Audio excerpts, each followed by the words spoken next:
poder confiar en Dios, en todo lo que Él dice. Y de verdad nos da mucho gusto que hoy estén aquí. Hermano Gregorio, nos da gusto que estábamos orando por ti el día miércoles y gracias a Dios que bueno, Él siempre contesta. ¿Qué te acompaña? Ponte de pie, hombre, yo ya te conozco, pero ella es su esposa y también su niña, el hermano Gregorio. Él aceptó a Cristo allá en el aniversario. ¿Pero cómo te llamas, mujer? Belén. Eso. Bienvenida, Belén. Bienvenida. ¿Y la su nena? Abigail. Bienvenida. Hermanos, es muy buena praxis, ¿verdad? La Biblia no tiene en sí como fin mismo de que solamente sea sabida y leída. Realmente la Biblia tiene como fin la praxis de la Biblia y eso es vivir la palabra. Entonces a mí me da mucho gusto de que hoy estamos aquí. Yo sé que vencieron muchos obstáculos hoy mismo para poder venir a la congregación. Sabemos que todo el tiempo a veces tenemos cosas prioritarias que hacer, es todo el tiempo, pero nosotros sabemos que las cosas de Dios son de Dios en este día y estamos aquí para eso. Hermanos, ustedes pueden mirar hacia sus lados y créanme, esas personas que están hacia sus lados son las personas más importantes que ustedes pueden conocer. Palabra de Dios como hijos amados dice. Palabra de Dios dice siempre esto y es muy importante. Primero los domésticos en la fe. Y la palabra de Dios dice allá en 1 Juan capítulo número 5, versículo número 1, algo muy importante. 1 Juan 5:1 dice la Biblia, y todo aquel que cree que Jesús es el Cristo es nacido de Dios. Entonces, es verdad que uno puede tener ciertas desconfianzas con gente que de una u otra manera ni siquiera se conocen a Dios. Pero hoy los tiempos están complicadísimos. Hoy no puedes tú darle un voto de confianza a alguien, pero dice la palabra de Dios algo muy importante. El que ha nacido de Dios, ¿verdad? Y todo aquel que ama al que engendró, o sea, al que está a su lado, también al que ha sido engendrado por él. Bueno, vamos a ponernos de pie. ¿Ve usted a la persona que está a su lado? Es una persona que me estoy atreviendo a confiar en Dios. Dice la Biblia, en lo que nosotros leímos en esa carta del apóstol Pablo a Colosenses, y todo lo que hacéis, sea de palabra o de hecho, escuchen bien, esto es a lo que yo no le tengo miedo. Yo no le tengo miedo a que la persona que ustedes tenga la conciencia de que todo lo que hace, lo hace bajo la dirección de Dios. Y donde usted y sus pensamientos no funcionan sino la obediencia en Dios. Dice todo lo que hacerlo todo en el nombre del Señor Jesús, dando gracias a Dios Padre por medio de Él. Ustedes conocieron a mi padre, fue predicador por más de 40 años. Y él tenía una característica muy importante. Y a veces vemos, pero a veces como que no lo entendemos. Esto es parte de su identidad, de su personalidad. Él era un personaje, era un tipo que siempre estaba abrazando a la gente. ¿Se acuerdan de eso? ¿Sí o no? Pero ¿cuántos aprendimos a abrazar a nuestros hermanos?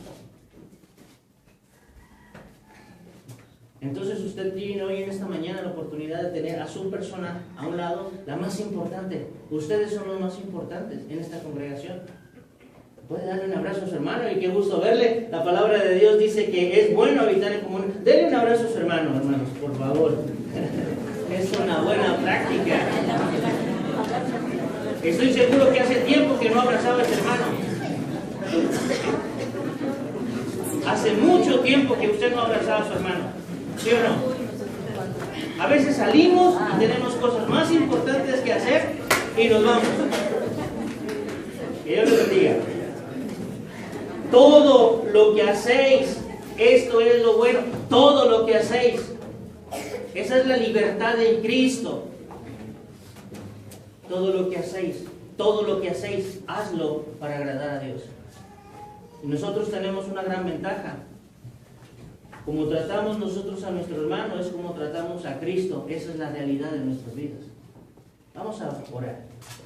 Omnipotente Padre Celestial, gracias Señor te damos por esta oportunidad que tú nos das en esta mañana de poder tener la oportunidad de poder solazarnos los unos con los otros. Padre, gracias Señor porque en nuestro hermano vemos también la misericordia y la gracia de Dios, Señor, que tú has derramado en él. Y hoy cada día nos atrevemos menos a criticarlo, nos atrevemos menos, Señor, a deslenarle su vida, nos atrevemos menos, Señor, a hacer las cosas como no corresponden. Cada día, Señor, tu palabra está alumbrando nuestra vida. Esas formas religiosas, Señor, que lo único que hacen es matar la vida espiritual en nosotros, que nos detienen, nos anquilosan nuestra vida espiritual. Solamente, Señor, es queja cuando nosotros nos queremos mover en algo. Gracias, Señor, porque tu palabra, Señor, mediante tu amor, nos está transformando, Señor, de una forma real. Hoy nos atreveremos y nos atrevemos a hacer cosas que nunca jamás lo habíamos hecho. Padre eterno, te damos la gloria y la honra conscientemente en cada una de las cosas que hacemos. Ayúdanos, Señor, a sobreponer, Señor, nuestras formas y, Señor, vivir la vida en la libertad en Cristo Jesús, nuestro amante Salvador. Gracias, Padre eterno, porque podemos ver con amor a nuestro hermano, a nuestra hermana, a nuestros hermanos. Y gracias, Padre eterno, por la salvación que tú verdaderamente nos has dado en el sacrificio de tu Hijo amado Cristo Jesús. Amén. Amén. Que Dios bendiga este servicio, hermanos. Pueden sentarse.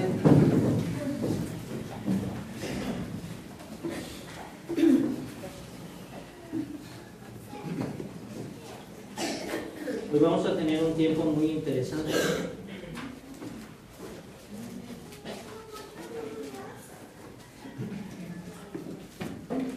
Y ando buscando mi mensaje y encontré lo de la semana pasada. Permítanme un segundo, Y vamos a considerar un mensaje muy importante. Hemos hablado de arrepentimiento, hemos hablado de la gracia, hemos hablado del perdón, hemos hablado de muchas cosas teológicas bastante profundas. Pero podemos también entender que podemos hablar de cosas teológicas muy fuertes, pero si no tenemos una vida restaurada, de pronto no sabemos qué hacer con tanta responsabilidad. Y entonces hoy es un buen día porque vamos a hablar de restauración también. Y usted dirá, hermano, ahorita acaba de hacer un ejemplo donde nos dimos un abrazo, eso es muy bueno. ¿Por qué? Bueno, porque así dice la palabra. Ahora bien, el título de este tema es un título muy sui generis. O sea, no es así como que se le antoje a un pastor ponerle ese título a su mensaje. Pero hay algo importante, también me he aprendido. Alguna vez estaba predicando algo que estaba ya en el libro de Génesis, cuando Abraham es animado, retado a sacrificar a su hijo, trae una gran bendición. Y había dicho, y hasta la reuma parió. Porque si ustedes leen esa parte, el último versículo dice que la reuma parió. Entonces así se llamaba una fulana, no sé quién sería, que era estéril. Y gracias a Dios que la fe hace obras muy fuertes. Ahora este tema también tiene de pronto un título muy especial. Y usted lo entenderá en la medida que usted vaya entendiendo y no vaya a ser así como espantado. Usted póngale así, el título de esta mañana se llama Perro Muerto, así se llama. Y usted va a decir, ¿cómo así? Pero bueno, así dice la Biblia, perro muerto.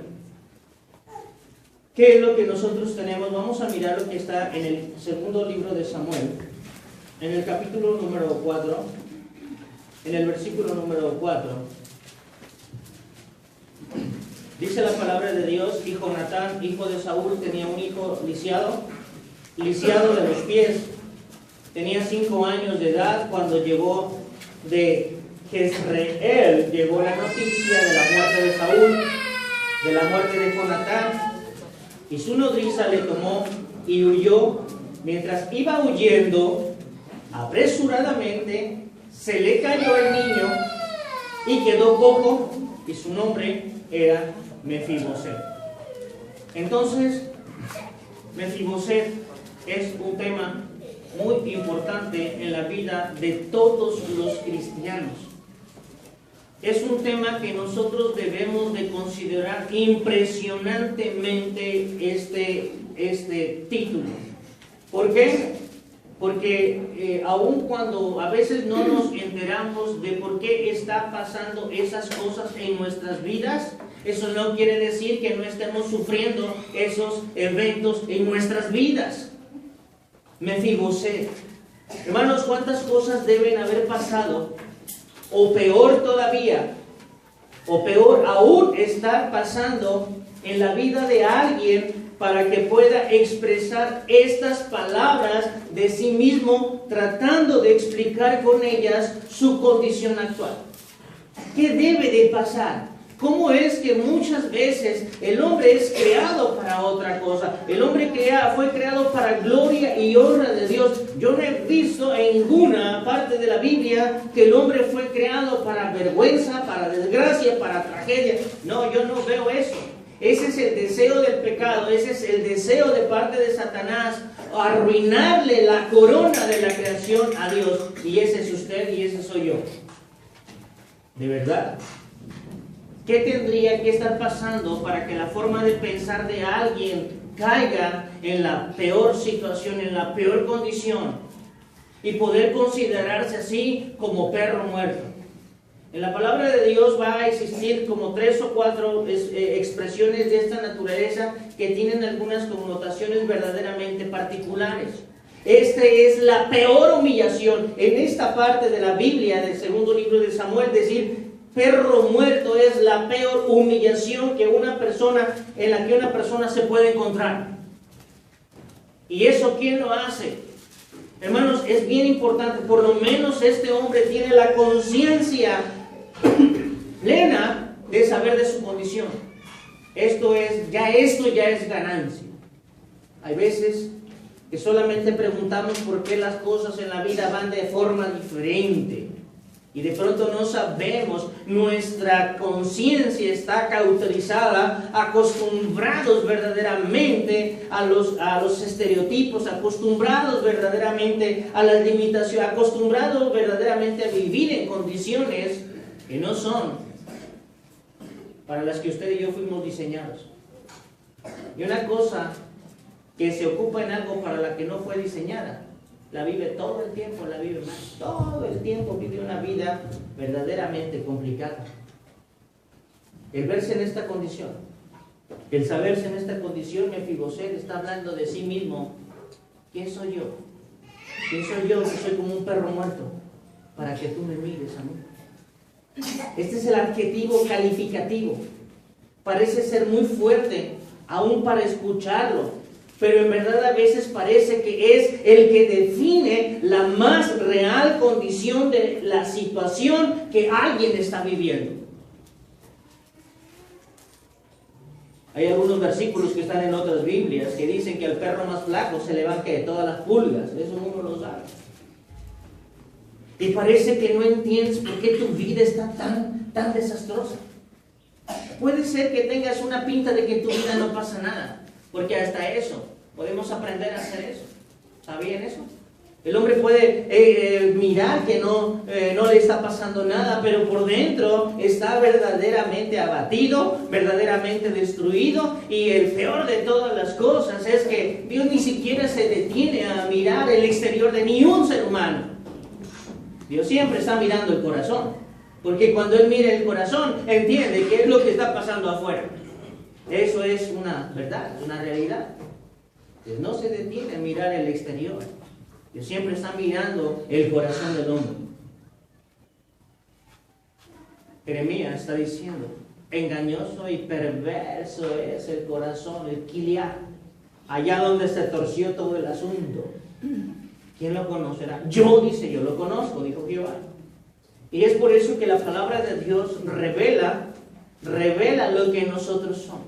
Y cada vez que nosotros nos estamos acercando a la luz de la palabra de Dios, tenemos grandes conflictos con nosotros mismos. ¿Por qué? Porque duele desacostumbrarse de las cosas. ¿Por qué? Porque Dios nos exige cada día más. ¿Y por qué? Por nuestro beneficio personal. Entonces, ¿cuántas veces sucederá en la vida que cada una de las cosas que te están pasando no tiene ni una sola explicación? No puedes enterarte, no puedes encontrar el más mínimo sentido y pareciera ser que todo se te volvió en tu contra. Así tiene a la mayoría de la gente la tiene Satanás así, ocupada buscando. ¿Por qué está pasando todo esto? ¿Por qué mi vida no tiene sentido? ¿Por qué no disfruto la vida? Y aun cuando tenga todo, la vida de la gente parece que está vacía. ¿Cuántos personajes de la farándula de los Estados Unidos hoy amanecen muertos porque ayer en su profunda depresión, que teniendo todo, hoy están muertos? Por eso les dije al comenzar este servicio, ¿saben qué tienes ahí en tu hermano? En tu hermano tienes afecto, tienes respaldo, tienes amor, tienes sinceridad, tienes fidelidad, tienes todo lo que un ser humano necesita tener. Y entonces te das cuenta de que tienes todo. Yo no estoy diciendo que sea malo que usted tenga o pueda hacer dinero de ninguna manera, pero realmente las cosas que valen son las cosas que no se compran con dinero. Entonces, es muy crítico, hermanos, poder enfrentar los traumas de la vida. Los traumas de la vida, pongan atención, los traumas de la vida empiezan a limitar y empiezan a forjar personalidades. Cuando nosotros nos encontramos en la vida, a edades tempranas, 5 años tenía Mefiboset, cuando enfrentó el más desgraciado trauma de toda su vida, que le marcó para toda su vida y que le hizo formar una personalidad que le llevó a decir: ¿quién soy yo para que me mires? Yo soy un perro muerto, soy el más vil de los seres.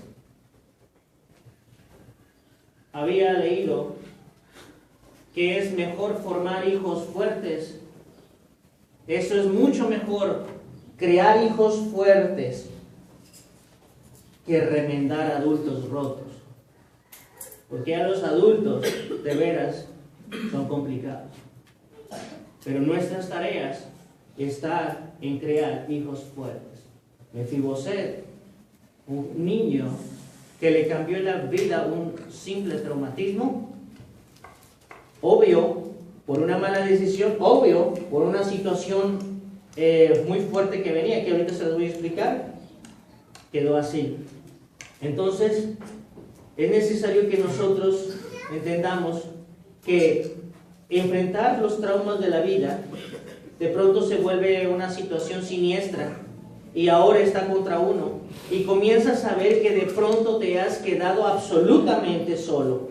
Todos aquellos de quienes esperabas afecto, respeto, respaldo, amor, amistad, solidaridad, cada uno de estos traumas físicos, familiares, emocionales, sociales y aún traumas espirituales. Y tú dices, ¿y qué tienen que ver los traumas espirituales? Los pastores que dirigen mal a una congregación son los que hacen más daño a su congregación.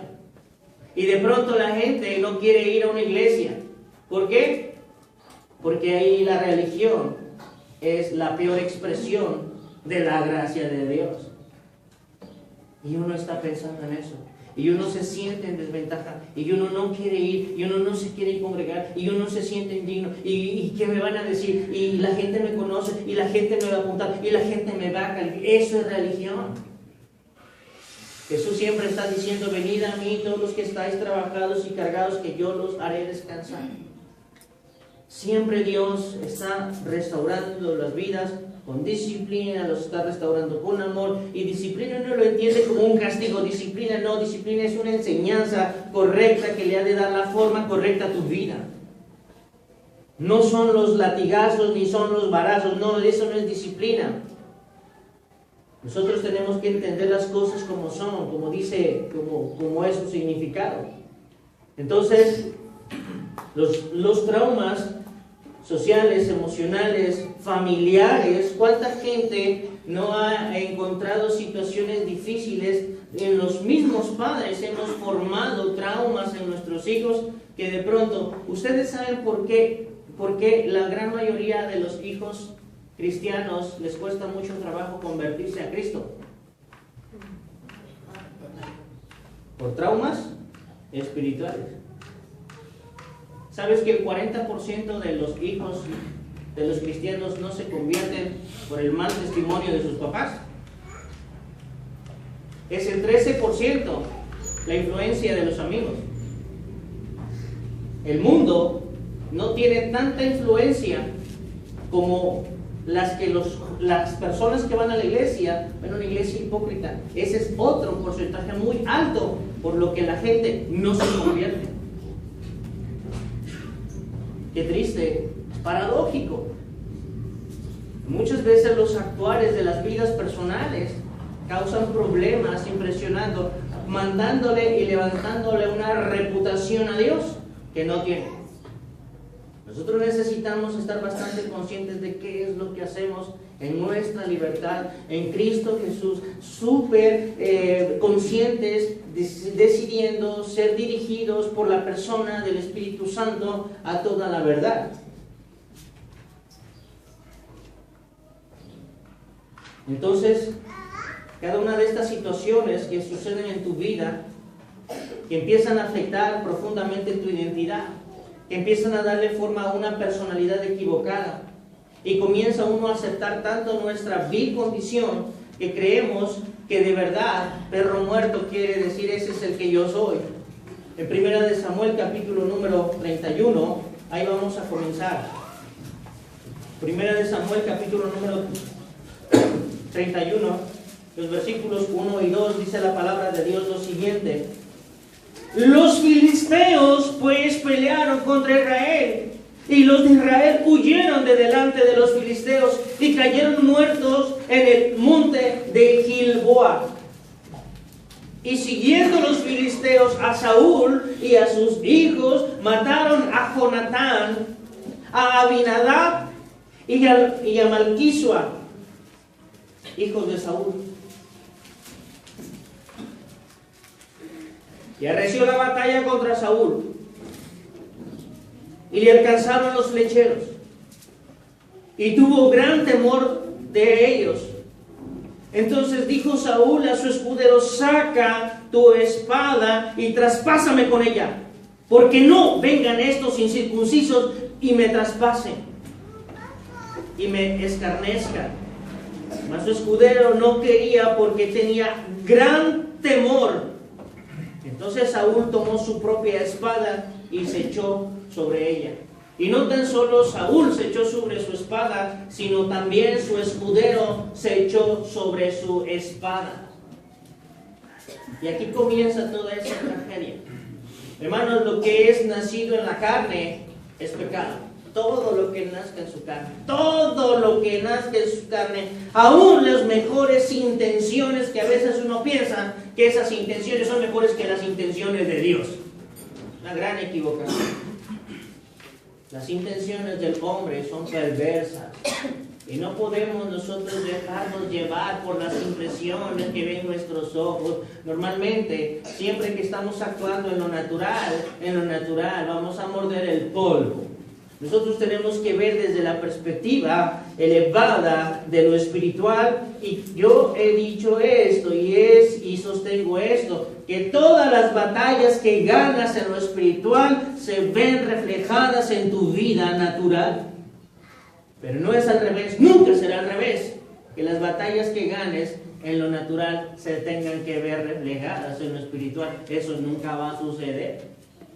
Tenemos que tener una congruencia, una conciencia bien sensible de qué es lo que somos nosotros. Nosotros no podemos decir, wow, gané, me la salí con la mía. Pensar que nada de lo que ha pasado debe de darle forma a nuestra personalidad. Quien le da forma a nuestra personalidad es la palabra de Dios, porque ella sabe para lo que fuimos diseñados.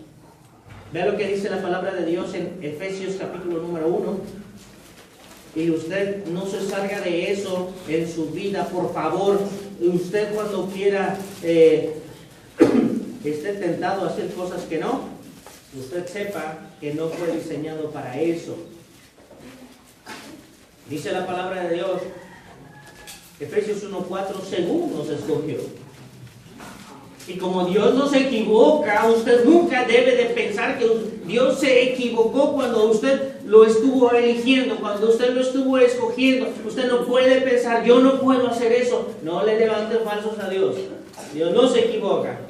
Según nos escogió en Él, o sea, en Él, desde antes de la fundación de ¿qué? Para que fueses ¿qué? Para que fueses santo, no perro muerto. Te escogió para otra cosa. No importa qué haya pasado en tu vida, no importa qué haya sucedido en tu vida, si el rey te quiere sentar en su mesa, ve a su mesa. Esa es la grandeza de Dios, que siempre considera nuestra débil condición y siempre quiere restaurar nuestra condición.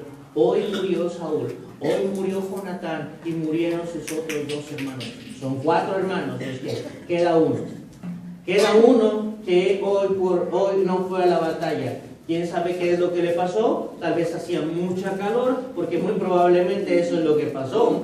Y no fue a la batalla, él se quedó ahí en su casa. Y bueno, vamos a ver el desarrollo de esto. Entonces, ha muerto Saúl. Murieron 3 de sus 4 hijos varones. Por cierto, Jonatán era príncipe. Jonatán era el que tenía que suceder al trono. Dios está moviendo las cosas y permite que eso pase. Cuando ha muerto el rey, el príncipe parece que no hay muchas, parece que no hay muchas esperanzas para los demás descendientes de la familia real en las manos de los enemigos.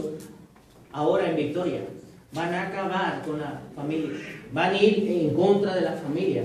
Las cosas de todo el tiempo no han cambiado. Nunca he visto que Satanás diga, oh, yo nomás me conformo con el jefe de la familia. Yo nomás voy a acabar con el padre de la familia. No, va por toda tu casa, Satanás. Él siempre quiere tu casa. Por eso dice la palabra de Dios. Y se acuerda de su casa. No es que se acuerde del edificio. Se acuerda de la gente que está en su casa. Y va a su casa y quiere recuperar su casa. Y quiere desgraciar tu casa. Así es Satanás. Él quiere todo. Dios quiere todo. Queda un hijo. El hijo de Saúl se llama Isboset, por cierto. Este es hecho rey por el general Abner. En 2 de Samuel, en el capítulo número 2. En 2 de Samuel, en el capítulo número 2, en los versículos del 8 al 10, dice así: pero Abner, hijo de Ner, general del ejército de Saúl, tomó a Isboset, hijo de Saúl, y lo llevó a Mahanaim. Y lo hizo rey sobre Galaad, sobre Jesurí, sobre Jezreel, de aquí es donde llega la noticia, sobre Efraín, sobre Benjamín y sobre todo Israel. De 40 años era Isboset, hijo de Saúl, cuando comenzó a reinar sobre Israel, y reinó 2 años solamente. Los de la casa de Judá siguieron a David. Y fueron por ahí 2 reyes, David y el otro. Es David puesto por Dios, puesto por Abner. Las cosas, cuando se imponen, esas cosas delante de Dios truenan. Y fue el número de los días de David, y reinó en Hebrón sobre la casa de Judá 7 años y 6 meses. Y Abner, hijo de Ner, salió de Mahanaim. El asunto es que cuando nosotros lo vemos acá en el capítulo número 4, ahorita vamos a ver qué es lo que pasó. Entonces, hermanos, hay una actitud bastante beligerante, una actitud bastante acentuada o loca también. Abner hace rey a Isboset. Entonces, no se considera a Dios. No considera que Dios ya se había provisto un rey para su pueblo, un rey conforme al propio corazón de Dios.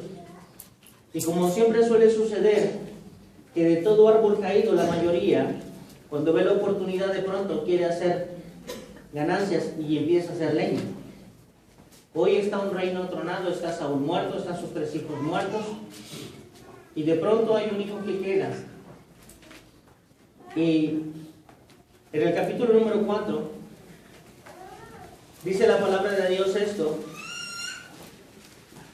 luego que oyó el hijo de Saúl, este es llamado Isboset, que Abner había muerto en Hebrón, las manos se le debilitaron. Eso es miedo, da miedo. No sé si usted un día estuvo en la secundaria. Yo estuve muchas veces en esta situación. A la salida, quieres que la última hora se haga eterna. A la salida vas a echar trancazo. A la salida está la sentencia. A la salida ni para estar dando vueltas, ya sabes dónde nos vamos a ver. Muchas veces me tocó eso. Y los brazos, le hacen como los del Chavo, se debilitan. Isboset, sus brazos se debilitaron.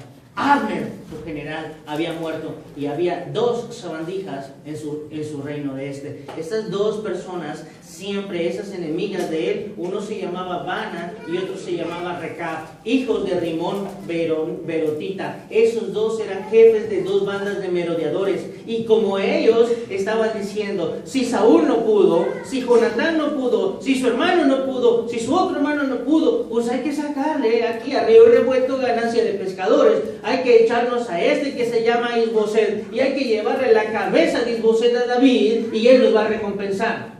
Equivocación. Un día alguien le llevó la noticia a David de que había matado a Saúl. No era cierto, por supuesto. David sabía, siempre supo que de los ungidos se encarga Dios. Una vez David tuvo a Saúl en sus manos y le cortó un pedazo del fleco un pedazo de su ropa, y dice la Biblia que David de verdad sintió la presencia de Dios y dijo, se confundió. No puedes hacer eso. David sabía esto. Y este pelado que está en 1 Samuel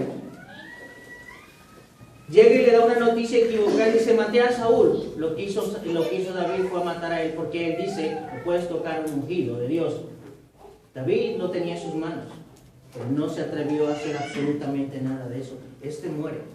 Ahora Bana y el otro personaje llamado Recab le llevan la cabeza de Isboset a David, y también David los mata. A la familia real no le podían tocar. Pero hermanos, a donde voy es a esto. Cuando todo esto está pasando, cuando todo esto está aconteciendo, cuando esto está sucediendo, dice la Biblia en 2 Samuel 4:4, ya entramos en el tema. Jonatán, hijo de Saúl, tenía un hijo lisiado. Esto está escrito porque pasó después de que estos merodeadores, dice la Biblia, entraron en la casa de un hombre que se llamaba Isboset. Ven el versículo número 5. Y los hijos pues de Rimón, Berotita, Recab y Bana fueron y entraron en el mayor calor del día en la casa de Isboset, cuando estaba durmiendo la siesta en su cámara. Y aquí la portera de la casa había estado limpiando el trigo, pero se durmió.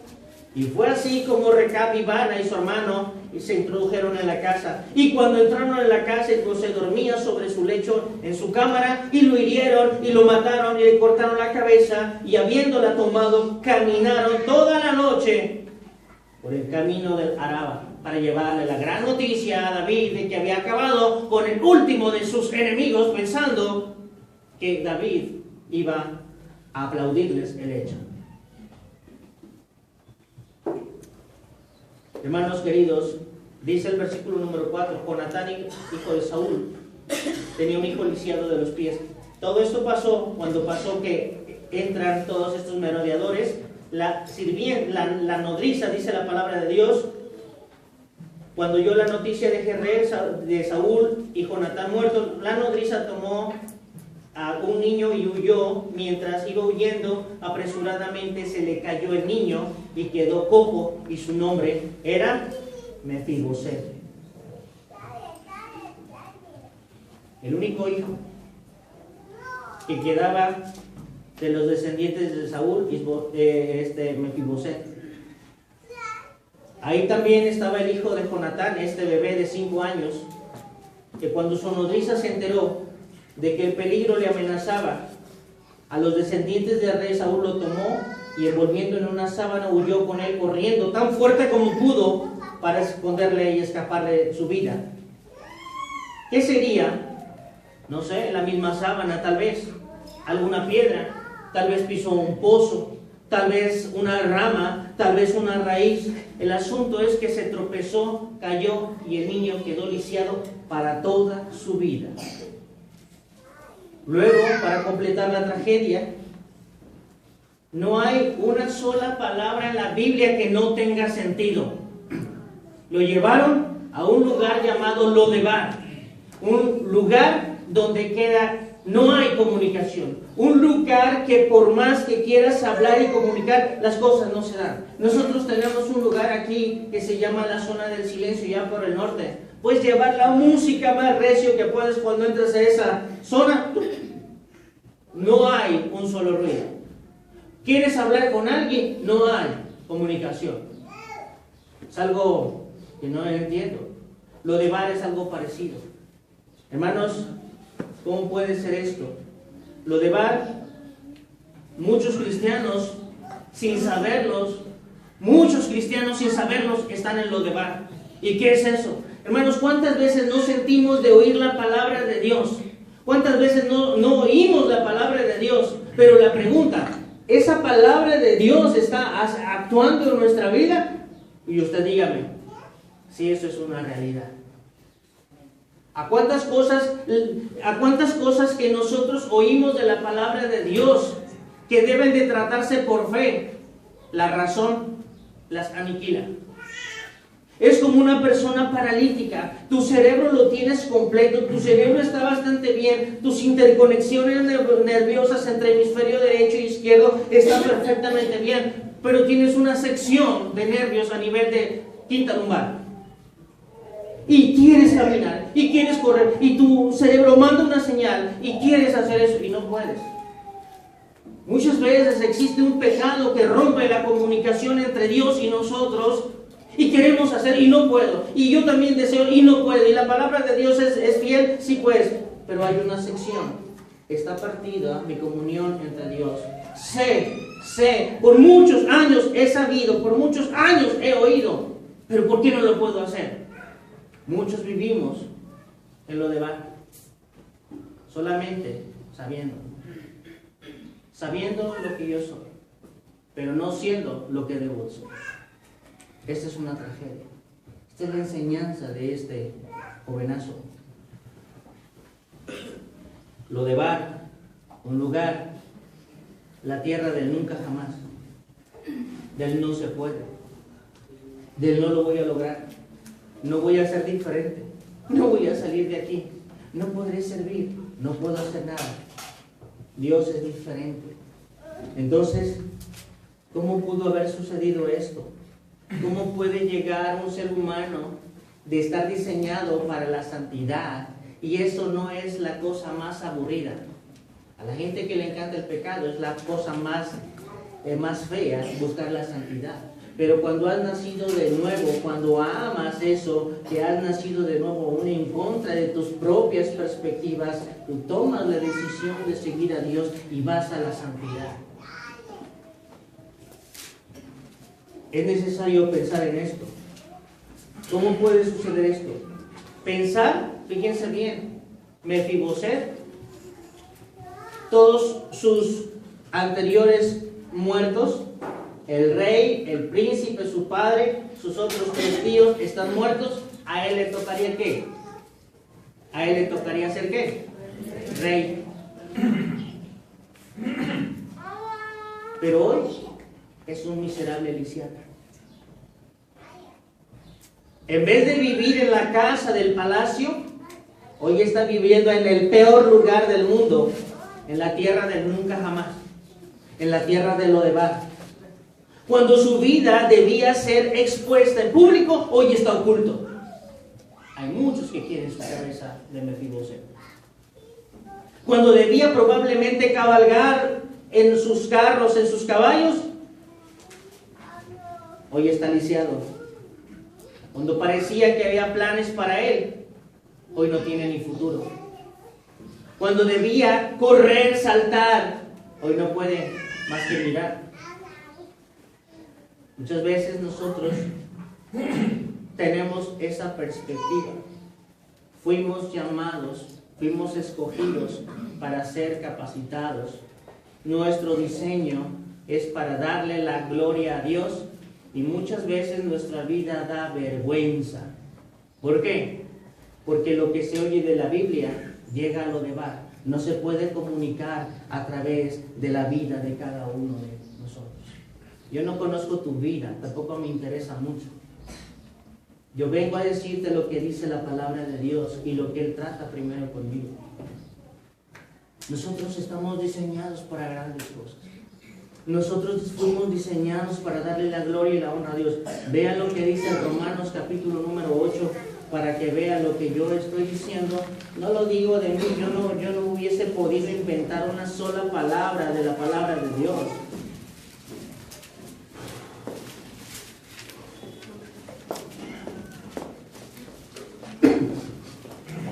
Romanos 8, esta es una joya de verdad, es una joya de la palabra. Romanos 8, del 28 dice la Biblia así: y sabemos que los que aman a Dios, esta es la única diferencia entre uno y otro. No hay más diferencias. Entre un cristiano y otro cristiano, la única diferencia es que uno ama de verdad a Dios. El otro puede estar muy bien enterado. Los que aman a Dios, todas las cosas les ayudan a bien. Esto es a los que conforme con la forma de su propósito.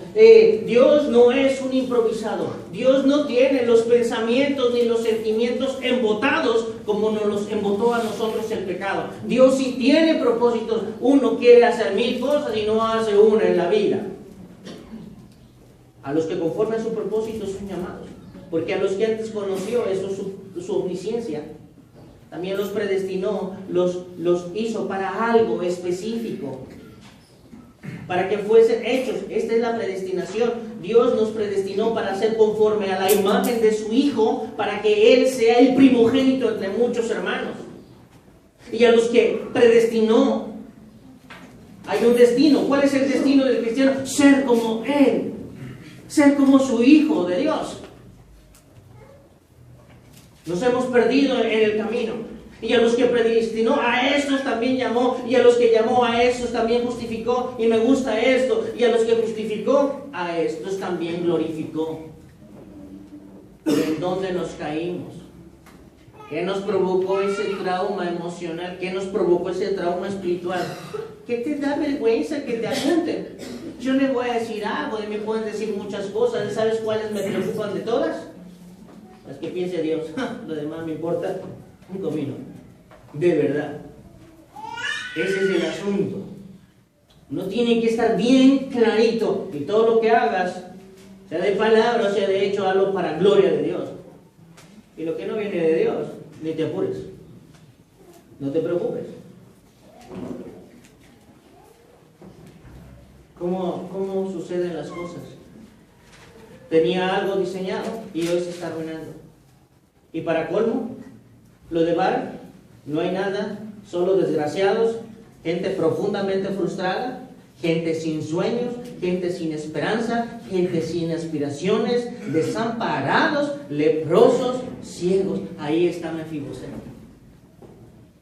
Mefiboset creció cada día mirando esta miserable realidad y confirmando cada día que probablemente eso era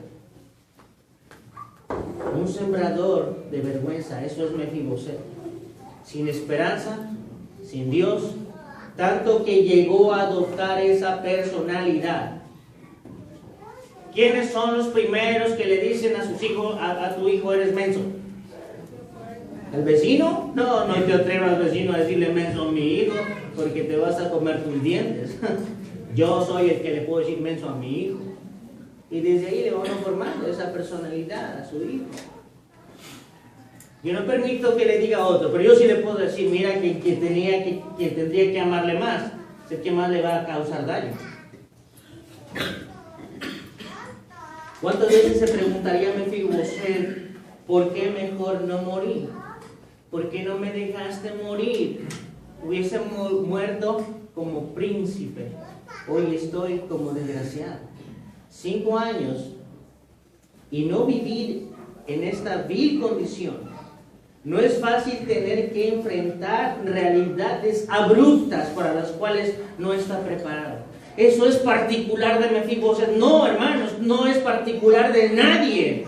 Es particular de aquel que no sabe que existe algo dentro de él, que algo está mal preparado. Vean lo que dice Job, capítulo número 3, versículo número 11 y versículo número 12. Desde lo más profundo de sus entrañas, un hombre llamado Paciencia ya quiere soltar la toalla. Dice Job, ¿por qué no morí yo en la matriz o expiré al salir del vientre? ¿Por qué me recibieron las rodillas? ¿Y a qué los pechos que mamase? Pues ahora estaría yo muerto y reposaría, dormiría y entonces tendría descanso. Hermanos, ¿cómo no entender que lo único que hace vil la condición del hombre se llama pecado?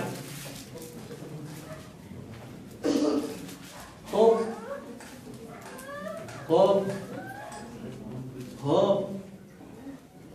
era un gran religioso. 42 capítulos le bastaron para darse cuenta de eso. Job tenía un gran problema. Él se creía tan justo. Job peleaba con Cristo, que peleaba con Dios en todo momento. Él alegaba acerca de su justificación.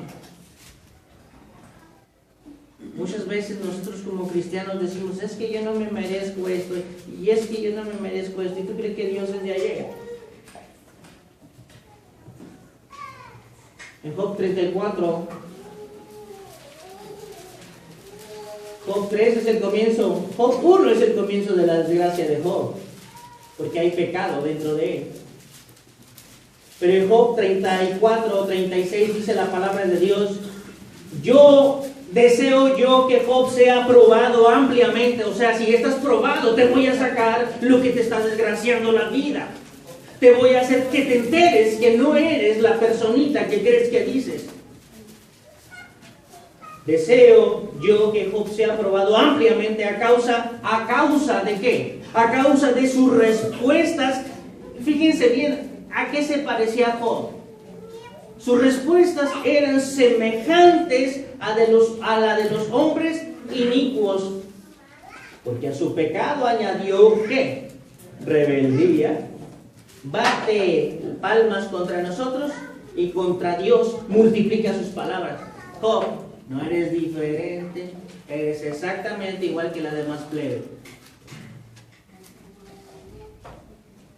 Muchas veces nosotros pensamos, por eso dijo Pablo a los romanos, ninguno tenga más alto concepto de sí que el que debe de tener. Ocúpese de lo suyo. Porque uno siempre está diciendo que yo soy mejor, es que muchas cosas. Job era así. Y muchas veces en la vida cristiana las congregaciones no deberían de tener este tipo de situaciones. Pero en Job 42:5, él confiesa algo muy importante. De oídas te había oído. ¿No estás en lo de abajo? Oyendo nada más. Pero ahora mis ojos te ven. Ahora las cosas son diferentes. Ahora, Señor, entiendo que tú eres justo. Ahora entiendo que esa reprimenda que me estás diciendo, cíñete como varón. Porque vamos a platicar tú y yo. ¿Dónde estabas tú cuando yo estaba fundando la tierra? ¿Yo te pedí consejos? ¿Crees que yo no sé qué pelado eres tú? Claro que sí.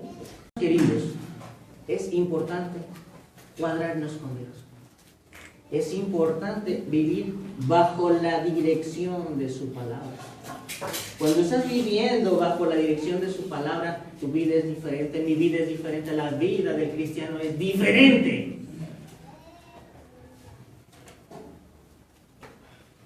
En ella, en ti se empieza a manifestar su poder.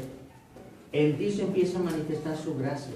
En ti se empieza a manifestar su amor. En ti se empieza a manifestar su misericordia. En ti se empieza a manifestar la personalidad y la identidad del Espíritu Santo. En tu vida hay amor. Empiezas a dejar de ser ese personaje tan complicado y empieza a ver amor, gozo, paz, benignidad, bondad, paciencia, fe, mansedumbre, templanza.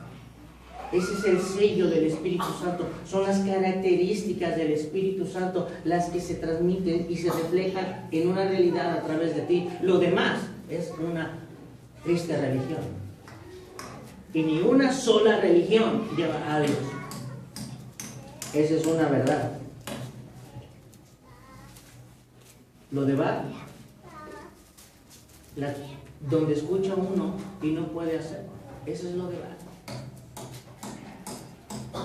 Señor, voy a vivir toda la vida incapacitado espiritualmente, donde yo quiero estar en la congregación y no puedo porque yo me ganó tal o cual situación, donde yo no me puedo determinar a hacer las cosas como son, donde parece que no existe nada y uno no agarra las palabras de la palabra porque uno las mira en la razón y en la razón no funcionan las cosas. Romanos dice, pues conociendo a Dios, no le dieron gloria a Dios, sino que se envanecieron en sus propios, ¿qué? Razonamientos. Son unos picudos para razonar. Sí, claro que sí. Pero Dios los entregó una mente reprobada. ¿Por qué? Porque conociendo a Dios no le dieron la gloria a Dios. Y nosotros no estamos hechos para desgracia, pero si uno decide la desgracia, entonces experimentará en su vida la desgracia. Job está diciendo, ¿por qué no fui como un abortivo? ¿Por qué no me malparieron? Y maldijo su día. Jeremías también. Hermanos, cuando Dios trata con nuestros pecados, quisiéramos no haberle nunca conocido, porque no sabemos que Él de verdad nos ama. Pero cuando nosotros podemos dar el paso de fe y pasar por encima de nuestras tristes realidades, entonces es cuando vemos que hemos nacido de nuevo, que Dios está con nosotros, que está obrando en nosotros y que tiene determinado el camino para nosotros. Es muy triste experimentar caídas. Todos hemos experimentado caídas. A veces no nos levantamos porque nos da miedo caernos. Eso pasa. ¿Han visto que los niños cuando empiezan a pararse y a dar sus primeros pasos y se caen, vuelven a andar a gatas? ¿Por qué? Porque les dio frío, les dio miedo y ya no quieren otra vez caminar, prefieren andar a gatas. En la vida espiritual es exactamente igual. Cuando uno se quiere parar y siente que no sé qué, y órale para el suelo para que vaya aprendiendo los porrazos, y ya después no quiere pararse porque, ¿y cómo le voy a hacer? Que está muy complicado y que no se puede, y cosas de esa naturaleza. Nosotros necesitamos estar bien conscientes de lo que nosotros entendemos. Muy probable, es muy triste experimentar caídas que dejan huellas que uno mismo no puede borrar. Yo estoy seguro que Mefiboset quería borrar su desgracia física. Hoy mismo en nuestros propios corazones tenemos algunos traumas, algunas lisiaduras que nos impiden ser lo que deberíamos ya ser.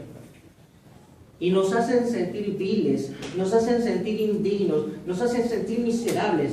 Y si hay algo que hace Satanás es primero engañarte y después estarte reflejando todos los días tu pecado. Eso es Satanás.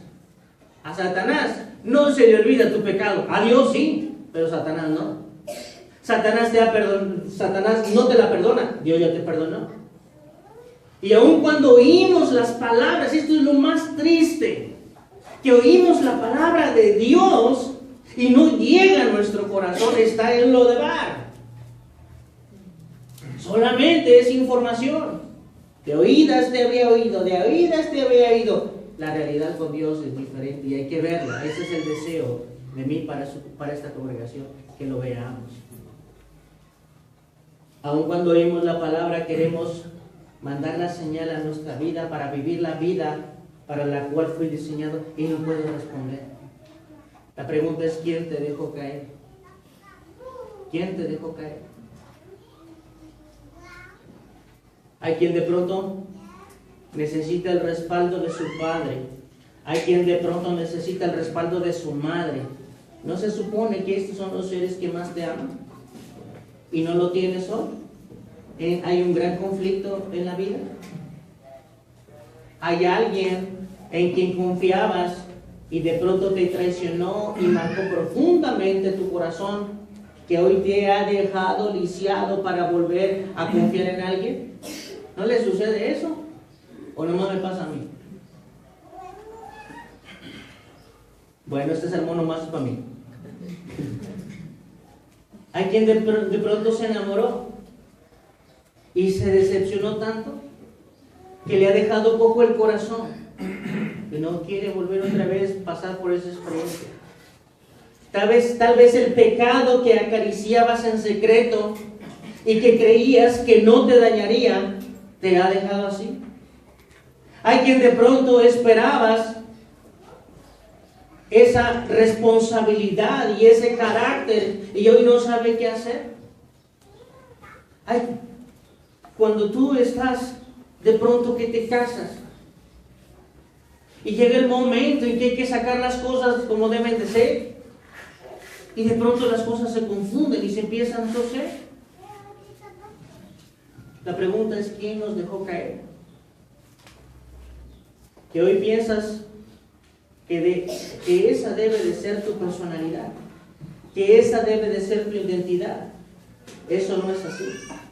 Porque en 2 de Samuel capítulo número 8, y aquí viene el desenlace de este tema.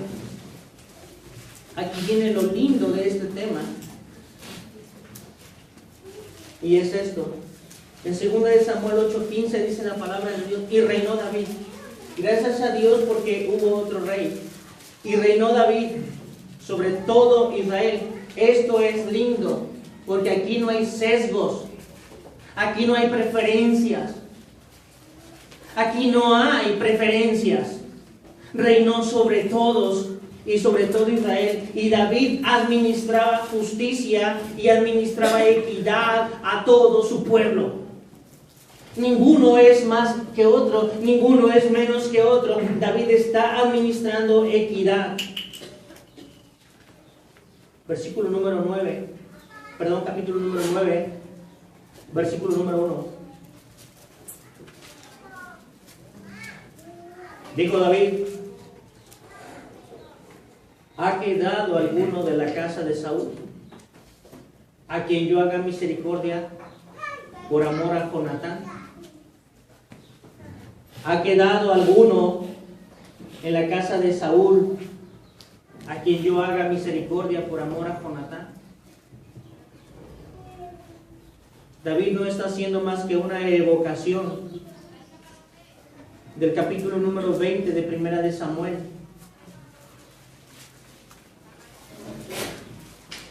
En el capítulo 20 del primer libro de Samuel, el versículo número 13 y al 17 da la razón. Y dice así: pero si mi padre, está hablando Jonatán, pero si mi padre intentare hacerte mal, Jehová haga así a Jonatán, y aún le añada: y si no te lo hicieres saber y te enviare para que te vayas en paz, y esté Jehová contigo como estuvo con mi padre. Y si yo viviere, harás conmigo misericordia de Jehová para que no muera. Y no apartarás tu misericordia de mi casa. Esta es tu descendencia. No apartarás, dice Jonatán, no apartarás tu misericordia de mi casa para siempre. Cuando Jehová te haya cortado uno por uno de los enemigos de David de la tierra, no dejes que el nombre de Jonatán sea quitado de la casa de David. Así hizo Jonatán pacto con la casa de David, diciendo: requiéralo Jehová de la mano de los enemigos de David. Y Jonatán hizo jurar a David otra vez, porque le amaba, pues le amaba como a sí mismo. Qué importante es poder ver en tu hermano a alguien que le respetas, que le tienes confianza, que están en la misma sintonía, pensando que tú puedes verdaderamente confiar primero en Dios y luego en Él. Sabía realmente esto. A eso se está refiriendo, que David hoy está preguntando si había alguien de la casa de Saúl que quedase. Ese era Mefiboset. Había un hombre que se llamaba Siba en 2 de Samuel 9, que fue el puente entre dos reinos, fue el diplomático entre dos reinos. Y Siba, dice en el versículo número 2, había un siervo de la casa de Saúl que se llamaba Siba, al cual llamaron para que viniese a David, y el rey dijo: ¿eres tú Siba? Imagínense usted qué puede esperar Siba del rey. Está pensando probablemente Siba van a imputar al Mefi. Pero no, está diciendo: yo voy a hacer misericordia. Y dijo Siba: sí, Señor, yo soy tu siervo. Él respondió: ¿no ha quedado nadie de la casa de Saúl? Hermanos, hasta en el reino animal tienes que matar a los que son tus amenazas. ¿Qué hace un león con los hijos de león que acaba de derrotar? Los mata, porque son mis genes los que hoy prevalecerán. Los del otro tienen que morir. Imagínense usted pararse frente al rey y decir: sí, Señor, tu siervo, sí hay alguien. Entonces el rey le preguntó: ¿dónde está? Y Siba respondió al rey: he aquí que está en la casa de Maquir, hijo de Amiel, en Lodebar. Entonces el rey David le trajo, escuchen la maravilla. Entonces el rey David le trajo de la casa de Maquir, de Lodebar. Y dice: y vino Mefiboset, hijo de Jonatán, hijo de Saúl, a David, y se postró sobre su rostro e hizo reverencia. Y dijo David: Mefiboset. Y él respondió: he aquí tu siervo. Y le dijo David: no tengas temor, porque yo a la verdad haré contigo misericordia por amor a Jonatán tu padre, y te devolveré todas las tierras de Saúl tu padre, y tú comerás siempre en mi mesa. Y él, inclinándose, dijo: ¿quién es tu siervo para que mires a quién? Ahí está el título del tema de esta mañana. ¿Quién es tu siervo para que mires a un perro muerto como yo? Humillado, desgraciado, arruinado. Pero la misericordia es eso. No está viendo la misericordia. ¿Qué puedo sacar de ti? No, eso no es misericordia. Si te voy a ayudar, pero a cambio, ¿qué me das? Yo no doy pasos sin guarache. No, eso no es misericordia. Los cristianos deben de dar sin esperar nunca nada a cambio. Nada. Porque entonces las cosas se tuercen. Entonces Dios ya no se ocupa de eso. Tú tienes que dar. El cristiano está diseñado para hacer bendición en donde quiera que se pare. Para eso está hecho. Entonces, este es el asunto importante. No sé cuál sea tu problema. No sé qué sientas. Pero si tú vas a Dios, dice la Biblia, te voy a sentar en mi mesa. Hoy necesitamos cristianos que sean puentes, hombres y mujeres, que tengan el ministerio de Siba, que puedan ver todas las lisiaduras del corazón para que el Rey las pueda tratar. Hoy es un día glorioso que puede hacer cambiar cada una de nuestras condiciones si solo podemos reconocer nuestro mal. Eso es importante, que reconozco, yo puedo reconocer mi mal, porque el que no reconoce su mal, entonces él está bien. Primera de Samuel 20, del 13 al 17, dice la palabra de Dios lo siguiente. Luego que fue apartado del camino, pasaron los que le seguían a Joab para ir tras Seba, hijo de Bicri. A ver, no lean eso. Me equivoqué. Pero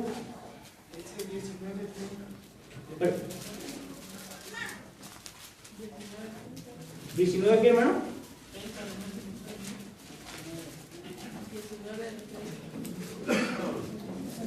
19:30. Y Mefiboset dijo: Rey, deja que las tome todas, pues que mi señor el rey ha vuelto, ¿cómo?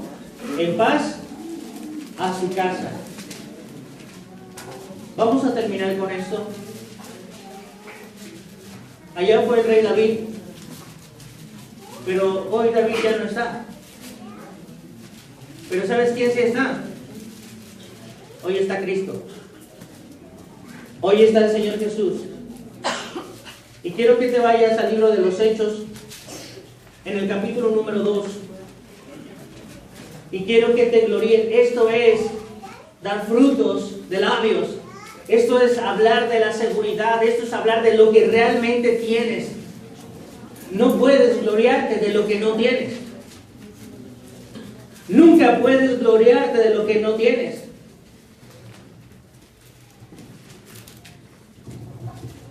Dice la palabra de Dios en Hechos 2, 29 y 30. ¡Qué bendición! Oh, varones hermanos, se os puede decir libremente del patriarca David, que murió y fue sepultado, y su sepulcro está con nosotros hasta el día de hoy. Pero siendo profeta y sabiendo que con juramento Dios le había jurado que de su descendencia en cuanto a la carne levantaría al Cristo para que se sentase en el trono. Viéndolo antes, habló de la resurrección de Cristo, que su alma no fue dejada en el Hades, ni su carne vio corrupción. Y en el capítulo número 13, versículo número 22 y 23, dice esto la palabra de Dios del libro de los Hechos. Hechos 13, 22 y 23, dice la Biblia esto: quitado les levantó, o sea, quitado a Saúl, les levantó por rey a David, de quien dio también testimonio diciendo: he hallado a David, hijo de Isaí, varón conforme a mi corazón, quien hará todo lo que yo quiero. Cualquiera que se considera como el corazón de Dios hace todo lo que Dios quiere. Dice la Biblia, el 23, de la descendencia de y conforme a la promesa, Dios levantó ¿a quién? A Jesús por Salvador de Israel. Este es nuestro Rey. Este es la promesa hecha ahí, y es la profecía de David. Este es un pacto de amor. Este pacto de amor, como el pacto de David y de Jonatán, es un pacto de amor. Este pacto fue sellado con sangre, con la preciosa sangre de Cristo.